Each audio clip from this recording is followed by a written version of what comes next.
Bonjour, c'est Cryptolyse. On va parler aujourd'hui de Sand, la crypto-monnaie de la blockchain.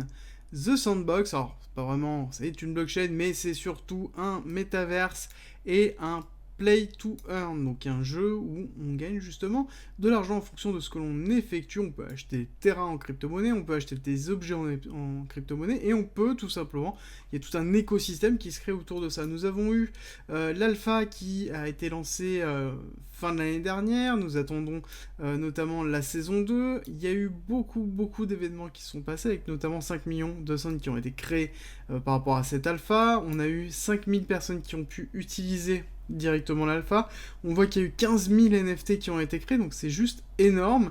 Et c'est vrai qu'on le voit, en l'occurrence, The Sandbox a vraiment une particularité avec ce côté un petit peu Minecraft euh, qui marche vraiment très bien et les gens sont vraiment addicts par rapport à ça et on voit que c'est un des leaders qui est en train de se diriger sur justement un lancement qui va être très fort. On est toujours dans les phases d'alpha, on attend aussi la bêta qui arrivera alors, certainement courante cette année, mais tant que ce n'est pas fait, c'est vrai que pour l'instant le jeu n'est toujours pas vraiment sorti par rapport à ça.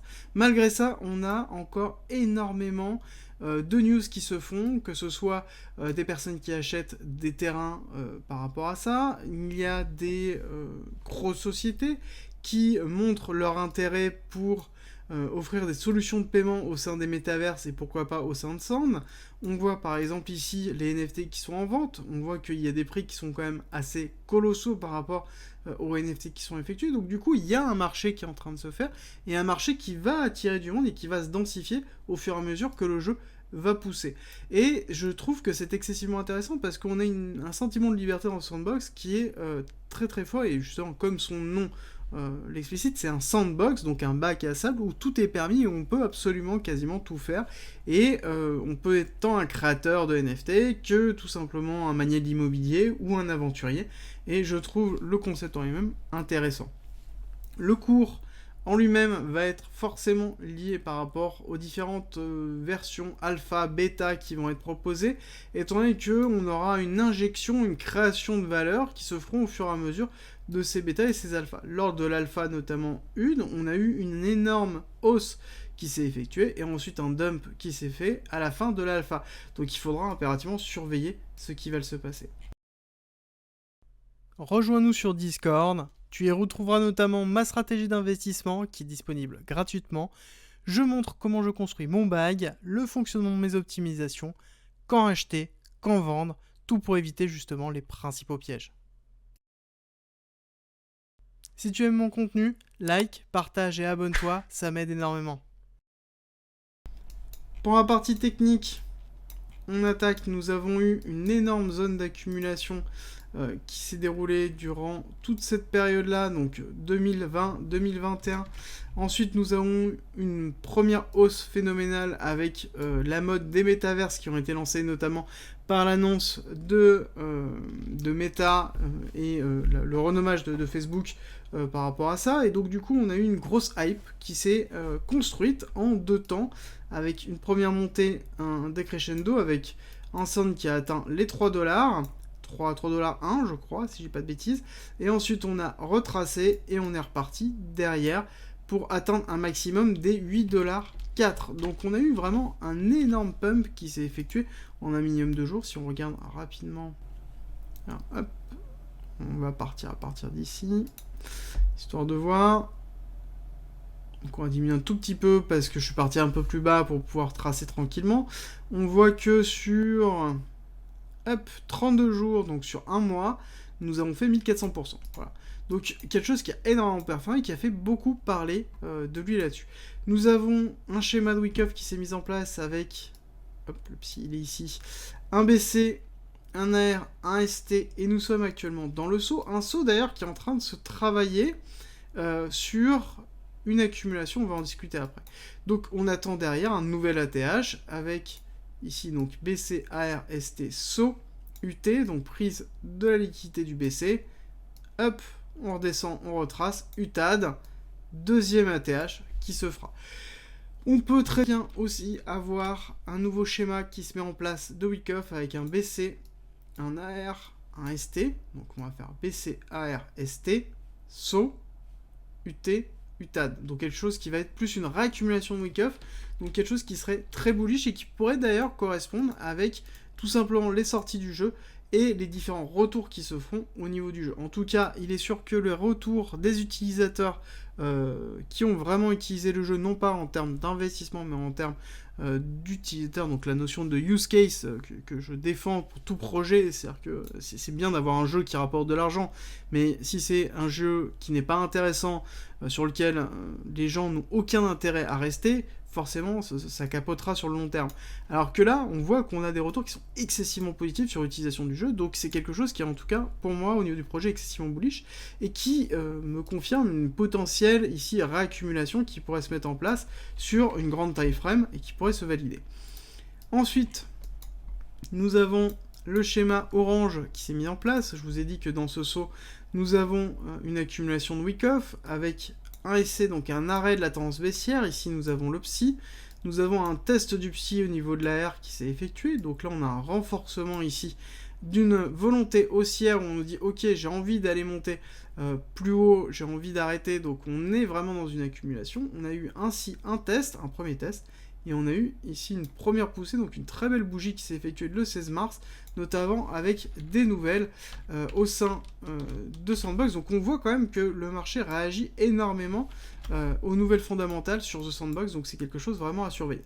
Ce qu'on attend au niveau d'une accumulation, c'est une prise de liquidité du SC, donc on va descendre en dessous des 2,56$ pour pouvoir valider cette prise de SC qui, en même temps, est logique, étant donné que nous avons ici un gros order block, nous avons ici une liquidité qui est en attente d'être prise. Donc ce qu'on pourrait attendre, c'est prise de liquidité, remontée, deuxième prise de liquidité avec potentiellement un spring, et ensuite départ, et on part haut et fort.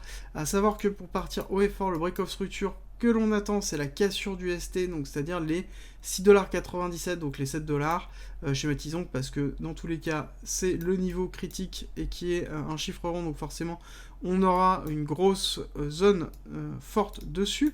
Autre élément, on voit qu'on s'est arrêté pile poil au niveau du 1, c'est-à-dire que si on regarde ici cette impulsion baissière qui s'est effectuée avec son retracement, on voit qu'on s'est arrêté pile poil au 1.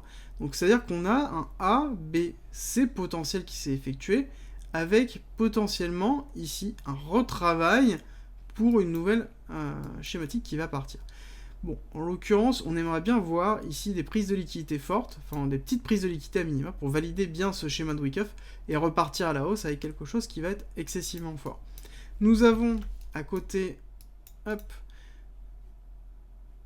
on va le noter, est-ce qu'on l'a pas noté, une vague 1 qui s'est effectuée, on va la refaire, nous avons une vague 1 qui part d'ici, vague 2 qui est pour l'instant retracée ici, mais on va attendre potentiellement le 786, donc les 2,38$ pour être intéressant, vague 3, vague 4, vague 5. Donc la vague 3 nous donnerait quoi comme objectif? Si on trace une prolongation de Fibonacci qui se base par rapport à cette vague 1, vague 2, nous aurions donc une vague 3 qui irait dans les 15$, donc quelque chose qui serait quand même assez bullish pour la suite. Et c'est en même temps logique, étant donné qu'on a un jeu qui n'est pas encore lancé, d'accord? Donc là, nous sommes actuellement dans les phases initiales du jeu. Le jeu n'est pas encore lancé, il y a eu juste les alphas. Il n'y a pas eu encore même pas la bêta par rapport à ça. Donc quand on aura un lancement de jeu qui se fera, je pense qu'en effet un objectif à 1,618 par rapport à Fibonacci, donc qui est le nombre d'or, quelque chose qui est normal et le plus fréquent sur une vague 3 d'Elliott, quelque chose à 15$, c'est quelque chose qui est tout à fait cohérent. Et si on fait une belle entrée à 786, pour un objectif donc à 1,618, on aurait un 536%, 500% qui nous attendrait par rapport à ça. Donc quelque chose qui serait très intéressant avec des beaux potentiels à prévoir sur Sun. Dans tous les cas, l'actif en lui-même est très intéressant. Au niveau de la poussée, cette vague 3 se composera logiquement en une vague 1, vague 2, vague 3, vague 4, vague 5.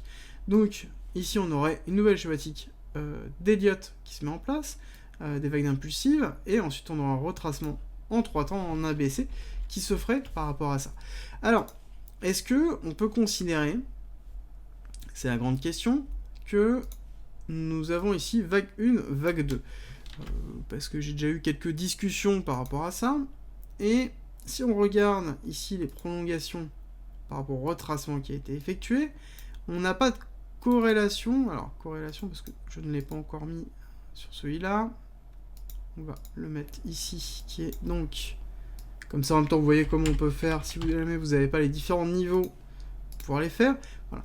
On voit que on a un niveau de 618, donc avec une vague 3 qui sera excessivement agressive, hein, parce que là on parle d'une vague 3 qui potentiellement serait très très forte par rapport à ce niveau-là, qui sera à 5,618, qui serait quand même assez fort. Par contre, on aurait des niveaux qui peuvent être intéressants avec un 4,618 à 13$. Pourquoi pas?